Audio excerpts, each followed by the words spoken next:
There it is, the Bethlehem YMCA. All right, so listen, fellas. I want to start off this video, but I'm a big, huge, for all the MGTOW brothers who may not have found them, yo, go to Bane66AU. No, Bane666AU. Dude's from Australia. Like, if you see a Kool-Aid pitcher with a skull in it, that's him. Dude's on point, bro. Bane, if you're listening, bro, please subscribe to me. Dig my shit. I dig yours. All as much as you come out with it. But brother's on point, and he's got this real cynical, like Australian accent, bro. I pity the MGTOW brothers in Australia, bro. Just Bane, if it makes your day any better, I ain't shit in this world, but I'm telling you, brother, if you take a globe and point your finger on where you're at in Australia, and probably if you put your finger on the opposite side of that ball that makes that globe, in the complete other end of the world from you, there's a MGTOW brother standing there listening to your shit and digging you. I don't know if that means anything. Oh man, they cut a fucking tree down! Why the fuck? Anyway. Alright. So Bane just had this show about jokes. I just watched this show on like how like Sargon of Akkad can't run for fucking parliament now because he said I wouldn't even rape you to a feminist. That's not funny. But he went like Bane666 just went on this whole tirade of like he just found all these feminist jokes. Like I don't know where he got them. Like, but I've already heard I don't know who this is. I already heard Rosie O'Donnell and like say some of these jokes and shit. I mean, between her and Roseanne, that's what their whole career is built on. Like, you know, what's the best way to deal with a man? Kill him. You know what I mean? Like, men suck. Like, every joke, that's the punchline is that their husband isn't good enough and they should find a younger guy. Bro, shut the fuck up, bitch. So anyway, it's funny when feminists talk about killing men and how we shouldn't exist and shit, but if we say anything, like if you even go near that shit, and like, here's why. Women have feminists all day long who have nothing fucking better to do than look for that shit, and men don't. We should have somebody on it, you know what I mean? There should be a MGTOW guy just as after what Bane found, as there is, you know, that people doing that. Jess Phillips is on her fucking high horse, wherever she's at, England, Australia, fuck that bitch. But, alright. So today's, what I'm really, somehow it spawned me into thinking. I've been thinking about making a show about this, and I was just thinking how women comedians make their whole fucking career off shitting on men. But I feel that way. That's why I don't watch black comedy. I'm all about hip-hop, I'm all about the hood, but I never watch black movies or comedy because every fucking punchline's about how white people suck.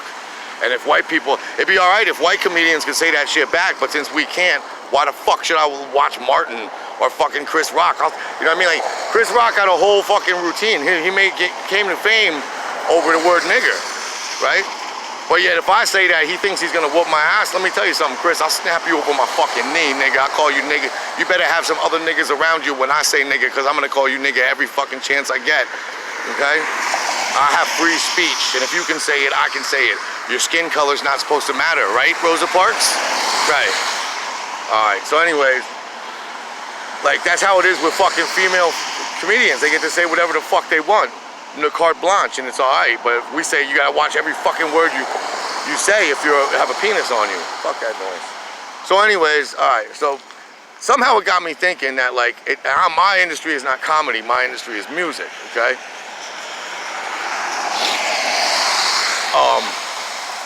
Like, where did music go wrong? If you would just go back to the Billboard charts in 1995, 1985, 1975, definitely 1965, 1955, 1945, there was top 40 hits. There was a guy named Frank Sinatra who was like the first guy to start. They started keeping top 40s, I think, in the late 30s, early 40s during World War II. And he was the darling. That's who kick-started that shit. Rock and roll. Elvis kick-started that shit. It was all men. The whole reason is because, you know, music, the word muse, the word amuse, they're all related. Apollo had 11 daughters or 9 daughters called the Muses. I forget what it is. And I forget I don't know the reason why that name sticks to them, but every one of the muses was like, had their own specialty. There was a muse of history, there was a muse of science, there was a muse of philosophy, and there was a muse of poetry. Somehow all them together is muses, and music is what they made, I guess. I don't know, but the word sticks to it. And somehow they learned it from Apollo. Apollo was the master musician. He could play his lyre and woo women over and shit like that. That's what being amused is supposed to mean, where the word, like, somehow where it came from. When you're amusing someone, it is supposed to be some sort of, like, the idea of a man sitting at a woman's window and playing a guitar on his knee. That's what music really is. It is supposed to be girls swooning. It's supposed to be a masculine thing on stage that women are, the Dionysian effect is caused. If you don't believe in the Dionysian effect, watch Beatlemania, okay? What was happening there was the Dionysian effect. Women were just going crazy and hysterical for something other than the music and what they look like. There was something magical or something that no one can explain. It's called Beatlemania, and it happens to everybody. I mean, think of all the, if you've ever seen videos, like there's a video of the Jay Giles band where they're getting mobbed by women. There's a video of Rod Stewart in his early days where like he's getting out of cars and he's running for it because like women are chasing him and shit like that. That shit was commonplace back in the day, and it is gone 1000%. There are no little, like maybe Justin Bieber had that a couple years ago. Maybe there's some 13-year-old girls that still do that, but like grown-ass women follow like the idea of the groupie, and that's pretty much what today's show is gonna be. Now I've been making live music for, let's see, I'm 47. I started doing this when I was 15, so 32, 33 years I've been doing this my whole life, dude. And when I first got started, all right, believe me, my first band, we started in 1995. All right, my first real band. My first album, my rap albums came out earlier than that. I started having rap music when I was a teenager, when I was like 13. But I got sick of hip hop because it was I couldn't stand Biggie Smalls and Tupac. It ceased to be about lyrics and started to be about, you know, who's balling or whatever the fuck that means. So I stopped liking hip hop and I started getting into other music. And I started a band. I started a Grateful Dead cover band where I rapped over Grateful Dead music. And it worked. A lot of my, you know, friends at college were all hippies and shit. It went big. But back then, in 1995, now I was younger, and there was a lot more younger girls, but there wasn't 13-year-old girls. It was girls that were like, you know, in college. And we still, or older, because we would play bars and shit like that, and there was grown-ass girls there. So, the idea that, like, there was, like, to follow, like, I used to have groupies. I used to have a fan, when I was in high school, there was a Richie Romance fan club, bro. Panties used to get thrown on stage. Shit like that used to happen. It doesn't anymore. Now, a lot has changed in the 32 years since I started. For instance, all right, what I'm talking to you on, these cell phones, 90% of, like, it's all it is. A bar is just a bunch of people looking at their phones anymore. It's sad. And then when they're not looking at their phones, now in 1995, most bars had one TV screen, if that, or none. Now every fucking bar has 90 goddamn huge screen TVs to take your attention away. You know, it's much harder to be a musician now than ever before. But like, all right, the top of the pop charts right now. Think of who's gonna like play at the Grammys, or think of who's gonna play the Super Bowl. Beyonce, Rihanna, Lady Gaga, Katy Perry. The whole music industry, somewhere down the line, got dominated by women. It used to all be men. And it was, you know, you had Pat Benatar here or Stevie Nicks there, but it wasn't like they were dominating the scene. It was all men that was in music. It's supposed to be that way.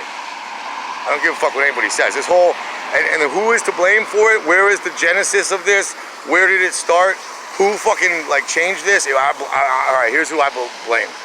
There's a lot of societal things. And I don't completely hate this woman, although she is a fucking femtard in her own right and says a lot of cunt shit in her music. I still love her music. I grew up to her. It's Madonna. Madonna really was the first person, like the whole, I'm expressing myself with my body because I'm a woman and I can express my sexuality and I'm free to do that. Like, that attitude did not exist before Madonna. She invented that.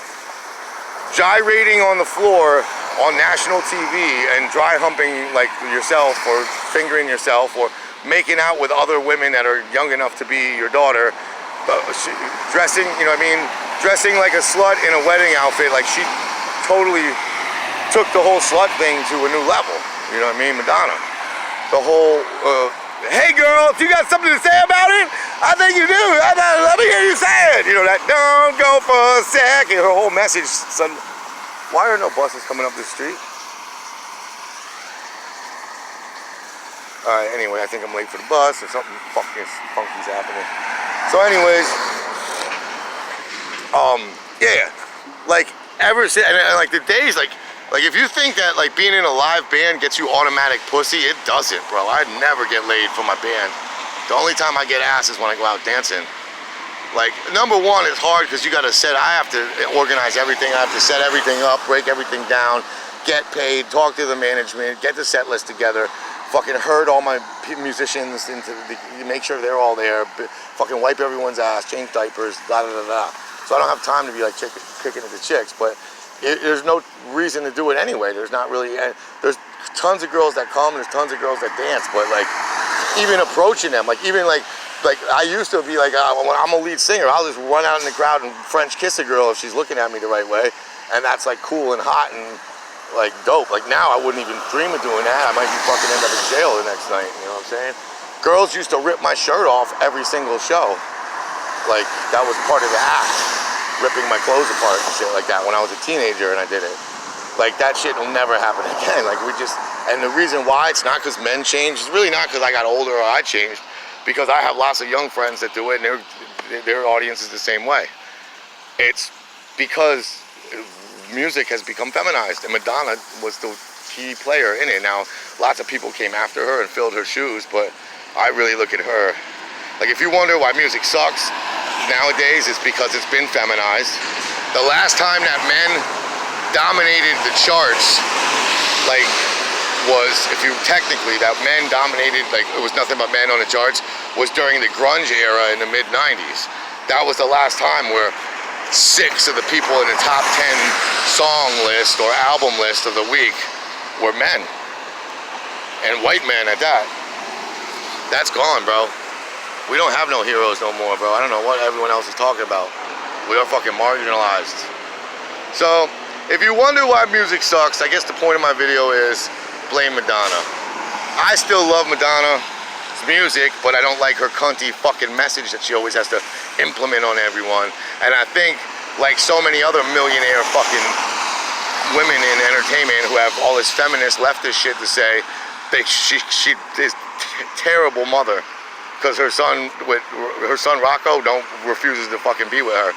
As I hear little slips to the press left and right about that shit. But J-Lo's like that, Beyonce's like that. They're fucking cunts, bro. And then we buy their records. Have a good day. MGTOW across the world. Bane 666. Holla at your boy. Peace.